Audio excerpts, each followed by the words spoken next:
Olá, amigos associados do Sicredi Ibiraiaras. Espero que todos vocês estejam bem.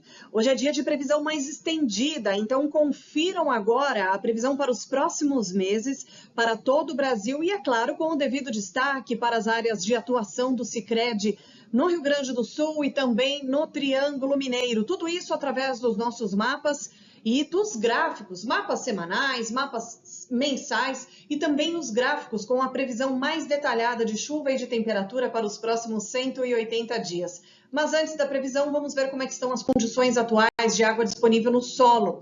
A previsão para o mês de janeiro é que a chuva ficasse mais concentrada no centro do Brasil, nessa porção mais central do país. E o realizado acabou formando essa chuva, acabou mostrando aqui a chuva mais expressiva nas áreas mais ao norte do país. Esse mapa do centro aqui da tela, quanto mais vermelho, mais chuva que foi registrada em janeiro. E isso ficou concentrado principalmente nas áreas mais ao norte do Brasil, inclusive ultrapassando a média histórica, diferente do mês de dezembro, que teve a chuva abaixo da média em grande parte do país. Só teve chuva acima da média nas áreas mais ao sul e em alguns pontos muito localizados da região norte. Aliás, a chuva sofreu um atraso de no mínimo 45 dias para sua consolidação no centro do Brasil, o que trouxe muitos prejuízos para a safra 23 e 24. Bom, de qualquer forma, com essa chuva agora de janeiro, a umidade do solo já aumentou de forma até significativa nessa faixa que vai da costa do sudeste até as áreas mais ao norte do Brasil. E nesses próximos dias, a umidade do solo deve aumentar ainda mais no centro do país, incluindo também boa parte do estado de Minas Gerais. Vai diminuir na região sul do Brasil, mas isso ainda não é um problema porque temos bons índices de água disponível no solo em importantes áreas produtoras, desde o norte do Rio Grande do Sul até a metade sul do Paraná. Metade norte do Paraná é que a situação anda crítica e a umidade do solo aí apresenta baixos índices. Bom, antes de seguirmos com o que interessa, que é a previsão, não podemos deixar de falar também do nosso protagonista do verão, que é o El Niño, que está cada vez mais fraco, seus parâmetros aí enfraquecendo, ou seja, ao que tudo indica, o El Niño está se despedindo, aos pouquinhos ele deixa de ser, mas ainda temos a presença do fenômeno, ele ainda está vigente. O Pacífico, na porção equatorial, está mais quente, aqui na linha do Equador, só que aqui do lado, a gente vê no nosso aquário, né, nessa figura aqui do lado direito da nossa tela, água quente ainda em profundidade, mas na retaguarda disso já tem essa parcela aqui, ó, de água mais fria, que ela está se esticando cada vez mais e aos poucos ela deve matar, entre aspas, essa água quente em superfície, colocando um fim no fenômeno El Niño. De acordo com o último relatório do NOAA, o El Niño segue vigente até o outono, mas já no decorrer do outono perdendo muito a sua intensidade. Olha esse gráfico aqui do lado direito inferior, tá vendo? Cai bastante a intensidade dele, aí ele deixa de ser. O inverno vai ser dentro de uma neutralidade climática, ou seja, sem o El Niño e ainda sem o Laninha. O NOAA, ele também aponta para a formação do fenômeno Laninha ao longo do segundo semestre. Bom, e o que a gente ainda pode esperar? Quais são os desafios do agro? Muita irregularidade na chuva, teve o atraso no centro do Brasil. Bom, a primavera foi extremamente chuvosa na região sul do país, trouxe alguns transtornos, principalmente com a finalização da safra de inverno, não é, do ano passado na região sul, e toda essa irregularidade, principalmente no centro do Brasil. E agora tem mais um efeito que o fenômeno El Niño pode trazer para o Brasil, que é o quê? A finalização, ou seja, a diminuição, não o corte, mas a diminuição precoce da chuva de verão no centro do Brasil. Isso aperta ainda mais o calendário agrícola para o sudeste, para o centro-oeste, até para algumas áreas do Mato Piba. Bom, vamos ao que interessa, que é a previsão de chuva. Nesta semana, a chuva se concentra aqui no centro do país e ultrapassa a média histórica entre Minas, Goiás, leste de Mato Grosso e áreas do Mato Piba. Na semana que vem, o padrão de chuva deve mudar um pouco no país. Semana passada a chuva estava um pouco mais para cima, para essa semana desce um pouco e na semana que vem desce ainda mais. Vai se formar a partir deste fim de semana um sistema frontal na região sul do Brasil. Com isso, o fluxo de umidade ele passa a se voltar para as áreas mais ao sul do país, por isso que a gente vê ó, essa faixa aqui mais esverdeada, né, onde tem mais chuva, se voltando para o sul do Brasil e aí contemplando áreas do sul do país e até mesmo do estado de São Paulo com bons volumes, inclusive ultrapassando a média histórica. Só que temos a velha gangorra. Se a chuva ganhar força nas áreas mais ao sul, ela vai falhar no centro e norte do Brasil. E aí, nesta área aqui, onde nesta semana tem previsão acima da média, para a semana que vem fica abaixo da média. Goiás, Mato Grosso, Tocantins, Pará, áreas aqui de uma forma geral do Mato Piba com chuva abaixo da média na semana que vem e a temperatura vai lá no alto na semana que vem no centro do Brasil. Enquanto que para o sul do país, ao contrário, deve amenizar esse calorão que tem feito no sul do país. Esta ainda vai ser uma semana bem quente, mas aí especialmente a partir já deste fim de semana, quando começa a voltar a chover mais na região sul, isso não vai acabar com o calor, mas vai amenizar bem. Bom, do dia 20 ao 26 de fevereiro, a chuva se concentra mais para o centro e norte do Brasil, ultrapassando a média histórica, e ainda termina o mês de fevereiro e pega o comecinho já de março com a chuva concentrada na metade norte do Brasil. Vamos à previsão mensal. Para o mês de fevereiro, a expectativa é que o mês feche com a chuva mais volumosa nessa faixa, desde a costa do sudeste até as áreas mais ao norte, e ultrapassando a média histórica, principalmente no sudeste. No centro-oeste também, mas é no sudeste, em cima de Minas Gerais, que a chuva fica bem significativa e acima da média histórica. Agora, na região sul do Brasil, abaixo da média. Mesmo com essa chuva que está prevista a partir do final desta semana, tudo indica que isso não vai ser o suficiente para os volumes alcançarem a média histórica no sul do Brasil, inclusive em grande parte do Rio Grande do Sul.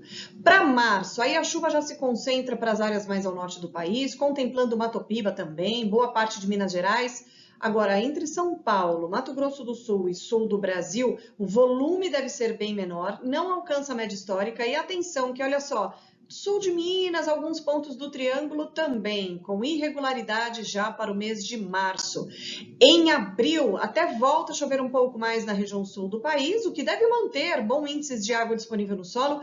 Embora o mês de fevereiro feche com a chuva abaixo da média no sul, isso ainda não vai ser um problema para a água disponível no solo, tá? E depois disso, a gente tem ainda para o mês de abril, a chuva acima da média para o sul do país e o centro do Brasil, mostrando essa redução aqui na chuva, tá? A chuva já abaixo da média. Em maio, abre ainda mais essa clareira. Olha como diminui bem o volume de chuva no centro do país. Segue concentrada nas áreas mais ao sul. A chuva começa a ficar direcionada para a Argentina, Uruguai e Rio Grande do Sul. E boa parte aqui do Brasil, de uma forma geral, não atinge a média histórica. E depois para o mês de junho também abre mais o tempo aqui no centro do país, o que é normal para a época do ano. Aí sim, realmente começa a se estabelecer aquela condição de tempo mais firme, a chuva se volta para os extremos do Brasil, sem alcançar a média para o norte, mas ultrapassando a média para o Rio Grande do Sul, tá? E depois para o mês, lembrando que esta é uma previsão mais estendida, isso pode mudar um pouquinho, mas ao que tudo indica, a expectativa é isso mesmo, desse tempo firme se estabelecer aqui no centro do país e a chuva se voltar para as áreas mais ao sul. Julho também é uma previsão mais estendida, mas essa já é a segunda rodada, mostrando o mês de julho mais seco de uma forma geral em todo o Brasil. Tem a parte mais central, que é normal não chover nesta época do ano, e no sul do país tem previsão de chuva, isso deve trazer aí uma manutenção da umidade no solo, ainda que não seja uma chuva dentro da média, ela deve até ficar abaixo da média para boa parte do sul do Brasil. E para o mês de agosto, lembrando que essa é a primeira rodada, é uma previsão mais estendida, mas de uma forma geral, um agosto também com chuva ou dentro da média, o que significa ausência, como é o caso aqui do centro do Brasil, ou até abaixo da média para as áreas entre Paraná, São Paulo, Mato Grosso do Sul e Rio Grande do Sul, por enquanto dentro da média, o que deve garantir aí bons índices ainda de água disponível no solo. Agora vamos falar um pouco de temperatura. Esse vai ser um ano diferente do ano passado. Ano passado a gente quase não teve frio no Brasil de uma forma geral. Neste ano, com a neutralidade climática, a gente vai ter, é como se a porteira estivesse aberta para as massas de ar polar. Elas não serão muito frequentes, tá? Então, portanto, não vai ser um inverno rigoroso de ter frio a todo momento. Mas quando essas massas avançarem, muitas vezes elas serão continentais. Neutralidade climática permite isso. As massas, elas avançam mais pelo continente e dessa forma elas podem ser um pouco mais perigosas em relação à geada, porque elas têm um alcance maior pelo centro e sul do Brasil, um potencial maior, o centro da massa consegue avançar pelo continente e isso traz um potencial maior para queda acentuada na temperatura. Os primeiros friozinhos, eu diria assim, já devem começar agora, em meados de abril, depois tem entre final de abril e comecinho de maio, um pouquinho antes do Dia das Mães, aí dá uma trégua no avanço de ar polar, e aí entre final de junho e decorrer de julho, aí sim a gente tem uma queda mais significativa e com risco para a formação de geadas, não só no Rio Grande do Sul, mas pegando até algumas áreas do Paraná, se a gente olhar aqui para a latitude, chegando perto até do sul do estado de São Paulo. Bom, agora uma previsão mais detalhada para os próximos 180 dias. Aqui a gente vai até o mês de julho, tá? E quando a gente olha para a previsão de chuva, não tem falta dela. A gente vê apenas a chuva ficar um pouco mais espaçada. Mas como a gente traz aí, né, a gente carrega para esses próximos meses um índice de água disponível no solo muito bom, por enquanto, para o Rio Grande do Sul, essa condição aqui de chuva mais espaçada não é preocupante. E a gente vê claramente também a temperatura caindo gradualmente. Cada vez mais a gente vê a queda na temperatura de forma um pouco mais acentuada aqui em maio e depois, principalmente, como eu mostrei para vocês, duas ondas de frio um pouco mais intensas no mês de julho. Bom, em Itapira, Minas Gerais, vamos ver até quando vai a chuva. É bom não contar com essa chuva aqui em maio, tá? Essa chuva aqui eu diria que é uma questão de sorte. Muita atenção com esse gráfico aqui, tá? Para o Triângulo Mineiro. A gente conta com essa persistência na chuva agora, esses próximos dias.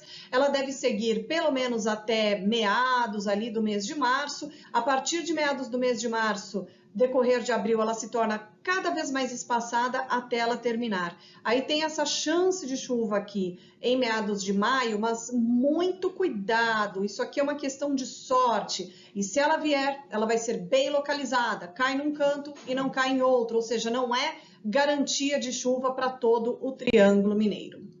Bom, só um resumo agora da previsão para os demais municípios, para os próximos 10 dias agora para a região do Sicredi no Rio Grande do Sul. A gente tem até a possibilidade para algumas pancadas de chuva, elas ganham um pouco mais de intensidade no final desta semana, com a formação daquele sistema que eu falei para vocês, isso vai dar uma amenizada do calor, mas isso no final da semana, tá? Para boa parte desta semana, a expectativa é de chuva bem espaçada e o calorão, por enquanto, continua. Só diminui no final da semana quando a chuva aumentar um pouco mais. Para o Triângulo Mineiro, tem previsão de chuva em forma de pancadas, uma semana típica de verão. Sol pela manhã, calor à tarde e a chuva preferencialmente entre as tardes e as noites no Triângulo Mineiro, com volumes aí em torno de 35 a 40 milímetros, chegando a 50 milímetros, por exemplo, na região de Ibiá. Por hoje é só, tenham todos uma excelente semana e até a semana que vem.